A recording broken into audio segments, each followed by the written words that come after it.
name's Hydo, and welcome to the Pantheon, where we're looking at the new Boros commander, a fox and a man.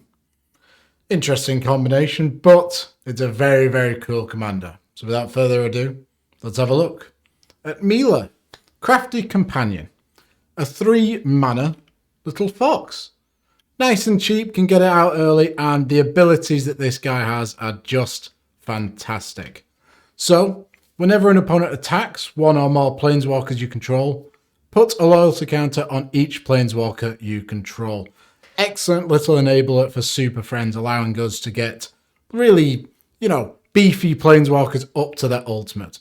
And then the real exciting ability, whenever a permanent you control becomes the target of a spell or ability an opponent controls, you may draw a card. Now, the ability to draw cards is, integral to Magic, and this has it built into it. And, if we put up some threats, our opponents are more than likely going to want to target them. Also, we have a flip side. Luca, Wayward, Bunder. 6 mana for a 5 loyalty planeswalker. +1, you may discard a card. If you do, draw a card. If a creature card was discarded this way, draw 2 cards instead. And, -2, return target creature card from your graveyard to the battlefield. It gains haste. Exile it at the beginning of your next upkeep. Nice little, cheaty way of getting things into play. And then -7, you get an emblem with whenever a creature enters the battlefield under your control, it deals damage equal to its power to any target. Can be a nice finisher if we're playing a very creature-based deck. However, I just see this side as a bonus. It's something that we could potentially cast, but at 6 mana, it's not the best, and we've got much better things that we can do with our Foxy side. So, how are we going to build this? Mainly, it will be based on the Fox side because drawing cards is so powerful, and there's some really cool things you can do with it. So, without further ado, let's have a look at number 5. Coming in at number 5, we have Ajani Steadfast, the Planeswalker King of Super Friends.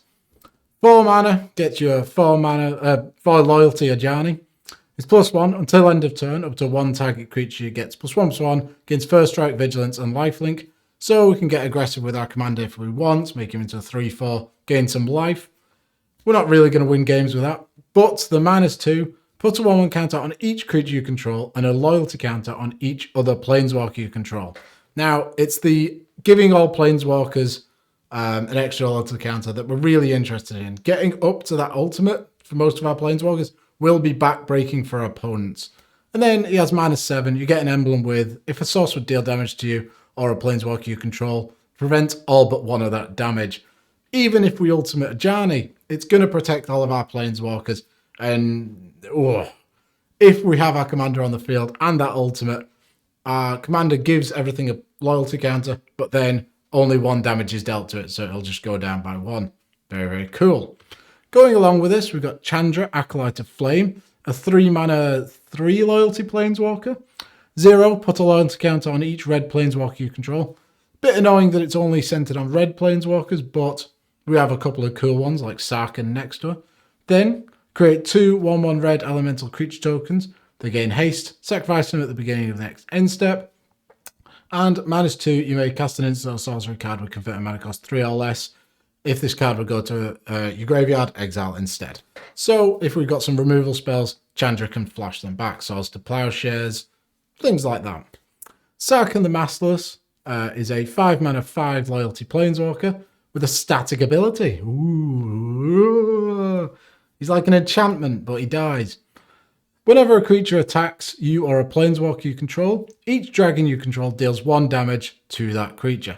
So we're not really going to be having many dragons, except for by his +1 and his -3, but it's a nice little defensive thing. Might stop a couple of tokens from chipping in at our planeswalkers. It's +1 until end of turn. Each planeswalker you control becomes a 4/4 red dragon creature and gains flying.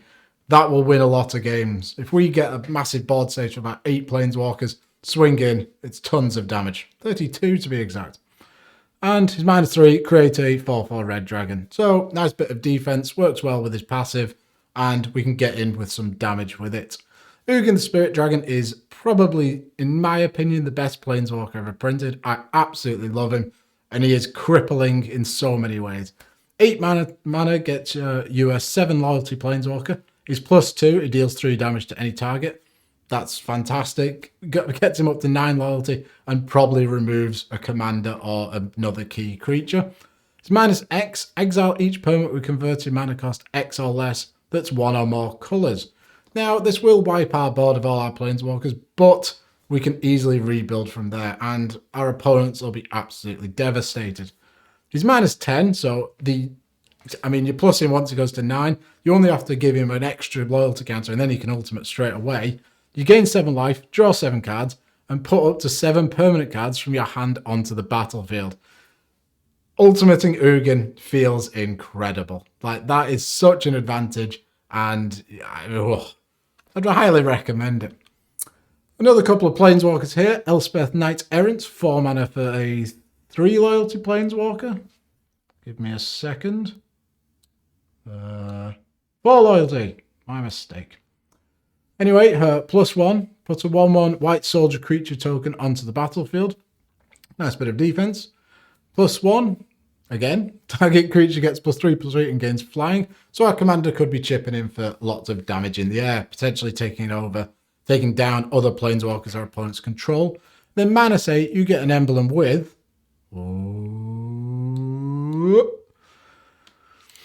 artifacts, creatures, enchantments, and lands you control are indestructible. Really backbreaking. Like, you can just board wipe to your heart's content, and your opponents can do nothing about it. Chandra Acolyte Defiance is a 4 mana 4 loyalty planeswalker with a suite of abilities. +1, exile the top card of your library. You may cast this card. If you don't, Chandra Acolyte Defiance deals 2 damage to each opponent. Chips away at our opponents and also gives us card advantage. And coming up, you're going to see a couple of ways we're going to protect planeswalkers. So Chandra is very good at generating value. +1, add 2 red mana to your mana pool. We've got quite a lot of expensive cards in this deck, so that mana ability, very powerful. Then -3, deal 4 damage to target creature. Bit of removal. Finally, -7, you get an emblem with, whenever you cast a spell, this emblem deals 5 damage to target creature or player. That can end games very quickly, and if not, it just controls the board. Finally, another great big planeswalker, Elspeth Sun's Champion. 6 mana for a 4 loyalty planeswalker. +1, put 3 1/1 soldier creature tokens onto the battlefield. Massive army straight away.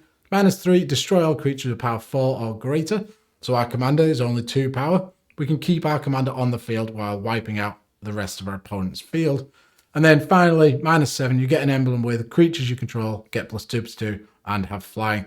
Considering she's making 3 tokens a turn, that'll make our army absolutely massive, and then we can hopefully kill our opponents. Which brings us on to number 4. So we do want to kill our opponents, but they will also want to kill our planeswalkers. You know, planeswalkers have a big target on their head. And that's where cards like Kazul, Tyrant of the Cliffs, come in. A 5 mana 5/4, which reads, whenever a creature an opponent controls attacks, if you are the defending player, create a 3/3 red ogre creature token unless that creature's controller pays 3. This does count for planeswalkers, as they are just declaring they are attacking you and then redirect it off. So we will make a big army if someone wants to attack in, which we can then block with, if our opponents don't pay the tax, which means on their turn they won't be able to play anything. These sort of effects are incredible with planeswalkers, as we're generating more and more value, and our opponents are having to expend a lot of resources to even have an attempt at attacking them. Absolutely fantastic. Light Minefield, very similar card. 4 mana enchantment. Whenever one or more creatures attack, Light Minefield deals damage to each of those creatures equal to the number of attacking creatures. Really can cripple your opponent's board. Does affect us, but we're not that concerned really. You know, we'll just sit there happily with all our planeswalkers, slowly ticking them up. Archangel of Tithes is a 4 mana 3/5 flyer. As long as it's untapped, creatures can't attack you or a planeswalker control unless their player plays 1 for each of those creatures. And also, if it's attacking, creatures can't block unless the controller plays 1 for each of those creatures. Absolutely fantastic. Really will cripple our opponents in terms of mana.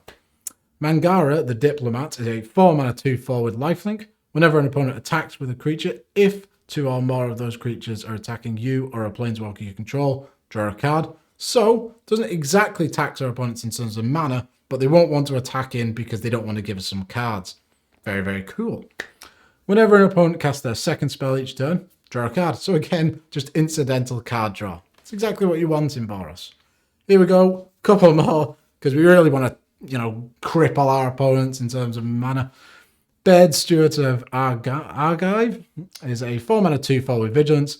Creatures can't attack you or a planeswalker control unless their controller pays 1. Just a worse version of Archangel of Tithes, really. No one's Annex. 5 mana, but you could potentially pay 3 mana and 4 life for it, for an artifact. Creatures can't attack you or a planeswalker you control unless their controller plays a white Phyrexian mana for each of those creatures. So they either pay 2 life per creature or a white mana.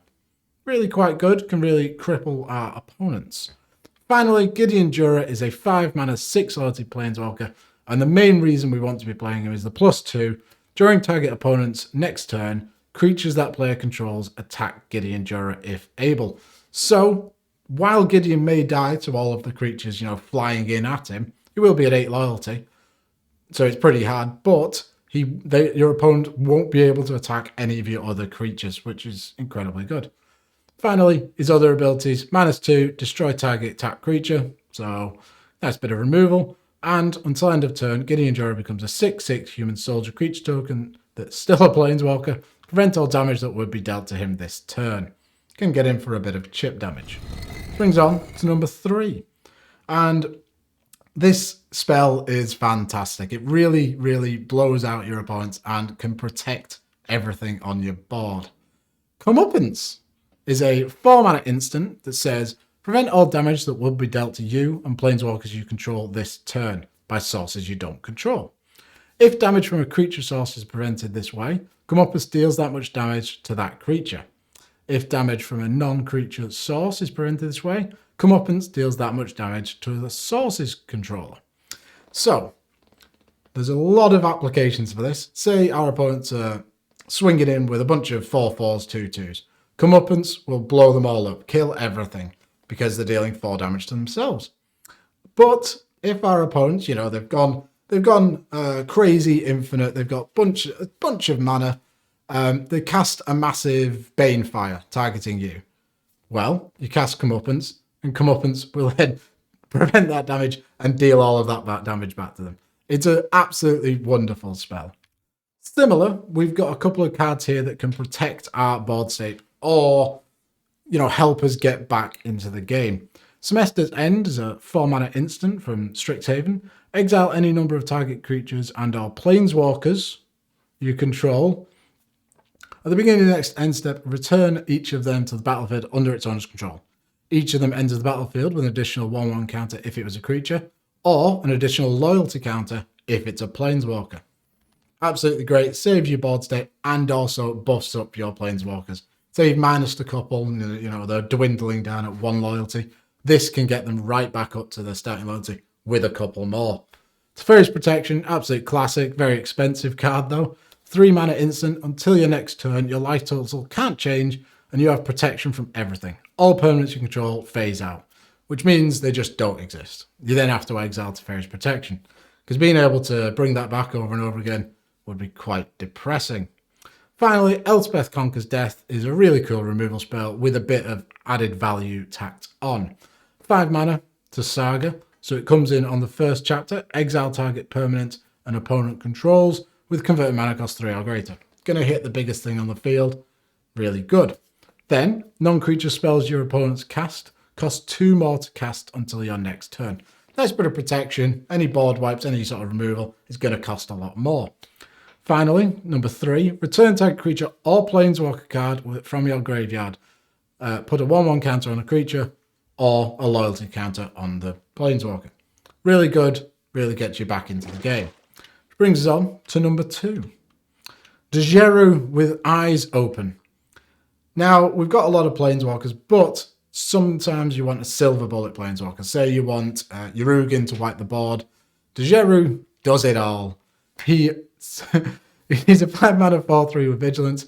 When he enters the battlefield, you may search your library for a planeswalker card, reveal it, put it into your hand, and then shuffle your library. And also, when he's on the field, if a source would deal damage to a planeswalker control, prevent one of that damage. So he does everything this deck wants to do. He finds specific planeswalkers, he protects them by blocking, but also his ability allows him to protect them as well. To go along with this, we've got a couple of other cards. Thalia's Lancer is a 5-mana 4/4 with First Strike. When it enters the battlefield, search your library for a legendary card. So planeswalkers are all legendary, and we also have a couple of other legendary cards, like the Chain Veil. You reveal it, put it into your hand, and shuffle your library. Search for Glory, 3-mana brand new Snow Sorcery. Search your library for a Snow permanent card, so could get a land if you're really hurting for lands. A legendary card or a Saga and reveal it, put it into your hand, shuffle your library. You gain 1 life for each Snow mana used to cast this. Are we bothered about the life gain? Not really. The fact that you can find pretty much any Silver Bullet card in your deck is incredible. Finally, the Chain Veil, which is a 4-mana legendary artifact, is absolutely phenomenal in this deck. It allows us to activate all of our planeswalker abilities more than once a turn. However, at the beginning of your end step, if you didn't activate your loyalty ability of a planeswalker, you lose 2 life. Not probably going to happen here, but might do. 4 mana and tap. For each planeswalker you control, you may activate one of its loyalty abilities once this turn as though it were none of the... Anyway, you get to use it again. It's too much words and it's too small on a screen. Which brings us on to number 1. Now, the Fox side of this card allows us to, if something is targeted, an opponent targets one of our things, we get to draw a card. So let's take advantage of that using Standard Bearer, who is a 2-mana 1/1. Fierce, I know.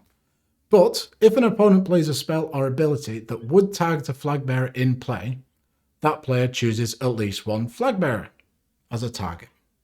So if any removal spells are going to be pointed, anywhere, they have to target a flag bearer, which helps protect, our planeswalkers from chaos warps, things like that.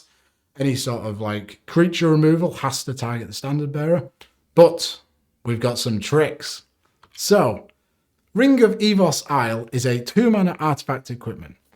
You can pay 2, equip creature gains hexproof until end of turn. At the beginning of your upkeep, put a 1/1 counter on it if it's blue. We're not playing a blue deck, so don't worry about that. Equip for 1. So, the way this works is if we have this equipped to our Standard Bearer or one of the other Standard Bearers that are just here, when the spell targets it, so they cast it, they have to target the spell bearer. Okay, fine. Cool. It's now targeting it. We pay 2, give it hexproof, the spell fizzles. But we'll still draw the card from our commander. So this can work exceptionally well with just the whole game plan. Any removal spell, you're going to get through the flag bearer attacks. It's just 2 mana to draw a card and protect everything. It's such a cool interaction. I'm a really big fan of this. Coalition Honor Guard is a 4-mana 2/4, and it has the exact same text, activated abilities or spells. You have to target a flag bearer. Coalition Flag is a 1-mana enchantment aura that it can only enchant creatures you control. And the enchanted creature type is Flag Bearer. If an opponent plays a spell or ability that would target a flag bearer in play, that player chooses at least 1 flag bearer as a target. So you can turn absolutely anything into a flag bearer and then give it hexproof. There are a couple of other ways that we can give things hexproof, not just the ring, but Forging the Tyrite Sword is a very cool little enchantment. 3 mana. The first 2 chapters of it give us a treasure token, so they ramp us nicely. And then finally, we search our library for a card named Halvar, God of Battle. So if you want to play a Halvar card in here, you can. Or an equipment card, reveal it, put it into your hand, and shuffle your library. So we can either get the ring, or we can get Sunforger, which is a 3-mana artifact equipment. Quick creature gets +4/+0. Very, very cool. Then we can pay a red and a white, unattached Sunforger, search your library for a red or white instant card with converted mana cost 4 or less, and cast that card without paying its mana cost, then shuffle your library. Now, Beaming Defiance is a brand new spell from Strixhaven, 2 mana, instant. Target creature you control gets +2/+2 and gains hexproof. So this works exactly the same way. And then, if you're really going deep there's Mistvale Plains, which is a plains that you can, tap it and pay 1 to put a card from your graveyard back on the bottom of your library. So you can put your Beaming Defiance back into your library and then Sunforger for it again. So you can continually give everything hexproof. How cool is that? And those are my top cards for this commander. It's a really, really cool commander. I do like the fact that it's a Planeswalker in the Commando, but we're not going to be using that Planeswalker side all too much, really. I just love it, and Super Friends is a great archetype. Thank you very much for watching. If you've got any suggestions, please do send them in. I'd like to read them. And bye.